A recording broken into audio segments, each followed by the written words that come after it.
Hoje iremos continuar a nossa introdução ao estudo da Bíblia, que é uma coleção de 66 livros. A maioria das nossas Bíblias traz em sua capa as palavras Bíblia Sagrada. Mas o que significa chamarmos este livro de Bíblia Sagrada? A palavra sagrada significa aquilo que pertence a Deus ou aquilo que vem de Deus. Deus é a fonte. Esta é a ideia da palavra sagrada, aquilo que pertence a Deus. O que estamos dizendo aqui é que este livro está relacionado com Deus de uma forma muito especial. Deus tinha algo muito dinâmico para fazer com esses livros que formam a Bíblia. Este livro contém a mensagem de Deus ao homem. É isso o que torna este livro o mais importante livro do mundo. Portanto, o estudo da Bíblia é o mais importante estudo do mundo. É por isso que nós vamos estudar esse livro juntos, porque ele é o livro de Deus para nós. Deus tinha uma mensagem. Ele queria transmitir essa mensagem ao homem. Para fazer isso, ele moveu muitos homens, talvez mais de 40 homens. Esses homens foram movidos por Deus de tal maneira que as palavras que eles escreveram não eram suas palavras, mas eram as palavras de Deus. Em um período de cerca de 1500 a 1600 anos, esses homens e seus escritos formaram esse volume de livros ao qual nós chamamos de Bíblia Sagrada. O processo pelo qual Deus moveu esses homens a escrever esses livros é chamado de inspiração. Paulo disse que esses livros vieram de Deus através da inspiração. A palavra inspiração significa respirar para dentro. Isso tem a ver com o Espírito Santo de Deus respirando dentro daqueles homens, movendo-os a escrever esses livros. Pedro descreve a Bíblia com as seguintes palavras: porque não vos demos a conhecer o poder e a vinda de nosso Senhor Jesus Cristo, seguindo fábulas engenhosamente inventadas. Mas nós mesmos fomos testemunhas oculares da sua majestade, pois ele recebeu da parte de Deus, Pai, honra e glória. Quando pela glória celta lhe foi enviada a seguinte voz: Eis o meu Filho amado, em quem me comprazo. Ora, esta voz vinda do céu, nós a ouvimos quando estávamos com ele no Monte Santo. Temos assim um tanto mais confirmada a palavra profética, e fazeis bem em atendê-la, como a uma candeia que brilha em lugar tenebroso até que o dia clareie, e a estrela da alva nasça em vosso coração. Sabendo primeiramente isto, que nenhuma profecia da Escritura provém de particular elucidação, porque nunca jamais qualquer profecia foi dada por vontade humana. Entretanto, homens santos falaram da parte de Deus, movidos pelo Espírito Santo. Pedro usou uma linda palavra em grego, a palavra fero. Em muitos lugares, em vez de usar pontes para atravessar rios, as pessoas usam balsas. Isso acontece em muitos lugares onde há muita água. A palavra fero, em grego, significa instrumento de travessia. É essa palavra que Pedro usa quando ele diz que Deus moveu essas pessoas. Imagine o vento soprando nas velas de um barco e movendo o barco pelo rio. Isso é a inspiração, segundo Pedro. Outra expressão é o verbo vivo de Deus, que não se aplica às Escrituras, mas a Jesus Cristo. A Bíblia é chamada de a Palavra de Deus escrita.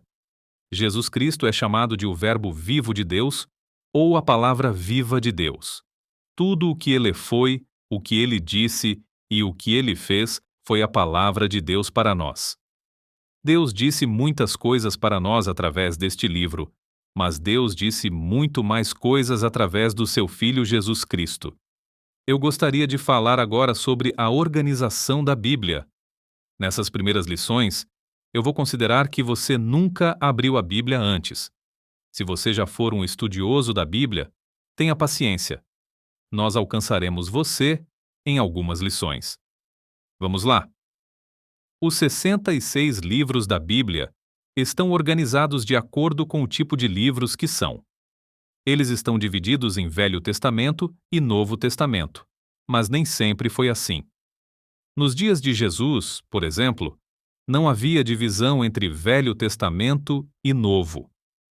O Novo Testamento ainda não havia sido escrito, por isso, os livros que existiam nos dias de Jesus eram simplesmente chamados de Palavra de Deus ou as Escrituras.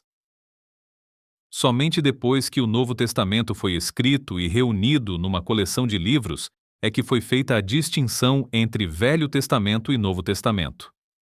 A mensagem essencial dos livros do Novo Testamento é a seguinte: Jesus está vindo. É isso que esses livros estão dizendo. No princípio, segundo as Escrituras, Deus e os homens viviam em harmonia. Mas Deus ofereceu ao homem a capacidade de escolha, e o homem escolheu se afastar de Deus. E Deus, que não pode tolerar esse tipo de rebelião, se afastou do homem. Portanto, existe um divórcio entre o homem e Deus. Esse divórcio entre o homem e Deus é o problema fundamental tratado pelas Escrituras. No Velho Testamento, Deus nos diz: você acreditaria se eu lhe dissesse que vou fazer alguma coisa sobre esse divórcio? No Novo Testamento, Deus nos diz: você acreditaria se eu lhe dissesse que fiz alguma coisa sobre esse divórcio? Note bem, os livros do Velho Testamento dizem que Jesus está vindo e que vai acabar com a separação entre Deus e suas criaturas. O Novo Testamento nos dá a boa notícia: Jesus veio. E quando Jesus veio, ele acabou com a separação entre Deus e o homem. Existem duas palavras no Evangelho de Marcos que reúnem todo o Novo Testamento.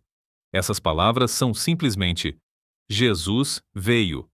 Os livros do Antigo Testamento estão divididos em 5 tipos. 1. Livros da lei. Esses livros da lei são a pura palavra de Deus. É onde Deus nos diz o que é certo e o que é errado, e nos dá seus regulamentos. É onde ele nos mostra seu padrão de retidão. 2. Livros históricos. Os 5 livros da lei são seguidos pelos 10 livros históricos. Esses 10 livros históricos nos dizem mais ou menos que às vezes o povo de Deus obedecia aos livros da lei e às vezes não. Quando eles obedeciam a esses livros da lei, eles se tornavam exemplos para você e para mim. Mas quando eles desobedeciam, aí suas vidas se tornavam avisos para você e para mim. Em 1 Coríntios, capítulo 10, verso 11, o apóstolo Paulo nos dá a chave para os livros históricos do Velho Testamento e para o livro histórico do Novo Testamento. Quando você ler os livros históricos, procure por exemplos e avisos. Esses exemplos e avisos são baseados no seguinte: às vezes, eles obedeciam à palavra de Deus, encontrada nos 5 primeiros livros, e às vezes, eles não obedeciam. Quando eles obedeceram, eles são exemplos. Quando desobedeceram, são avisos. 3. Livros poéticos. Os livros históricos são seguidos pelos livros poéticos. Os livros poéticos são uma mensagem de Deus para o seu povo que tenta viver sua palavra neste mundo. Nos livros poéticos, Deus diretamente fala ao coração de seu povo. Por exemplo, no livro de Jó, Deus tem uma mensagem para o seu povo quando eles passaram por sofrimentos. No livro de Salmos, sua mensagem é a mensagem para quando o povo de Deus estiver louvando sobre todas as coisas que passam pelo seu coração quando você está louvando. Essa é a mensagem dos Salmos. No livro de Provérbios, Deus nos fala sobre o que se passa em nosso coração quando estamos lá fora, nos relacionando com os outros. Alguém já diz que quando você faz um negócio, há 2 coisas que podem ser obtidas: dinheiro e experiência. Mas há certas pessoas que quando você negocia com elas, o dinheiro sempre vai para elas. Para você só fica a experiência. O livro de Provérbios foi escrito porque Deus não queria que seu povo ficasse só com a experiência dia após dia. Ele queria que seu povo tivesse alguma sabedoria prática sobre relações humanas. É por isso que ele nos deu o livro de Provérbios. 4. Eclesiastes. É a mensagem de Deus para o seu povo quando eles tiverem dúvida no coração. 5. Cantares de Salomão. São uma mensagem dirigida para o povo de Deus quando estiverem fazendo amor. É quase como se você estivesse ouvindo uma conversa de amor entre dois apaixonados. Em lua de mel, vamos dizer assim. A próxima seção da literatura do Velho Testamento é a maior seção. Em termos de capítulos e versos, ela é chamada de Os Profetas e tem dois tamanhos. Primeiro temos os profetas maiores e depois os profetas menores. Os profetas maiores são chamados assim não porque são superiores e a denominação de profetas menores não quer dizer que eles sejam inferiores. Os profetas maiores foram muito prolixos, com 66 capítulos, 52 capítulos e 48 capítulos. Eles levavam muito tempo para dizer as coisas. Os profetas menores são chamados assim porque têm um capítulo, 2 capítulos ou 3 capítulos. Provavelmente, eles foram pregadores melhores, porque conseguiram empacotar melhor a sua mensagem. No Novo Testamento também temos 5 tipos de livros. 4 biografias de Jesus: Mateus, Marcos, Lucas e João. Eles mostram diferentes aspectos da mais importante vida já vivida. 2. Um livro histórico, que é o livro de Atos. 3. As epístolas. As epístolas de Paulo e as epístolas gerais. 6. Um jovenzinho me perguntou uma vez: escuta, epístola é a esposa do apóstolo? Até que soa parecido, não é mesmo? Mas não, a epístola é uma carta. Metade do Novo Testamento foi escrito pelo apóstolo Paulo.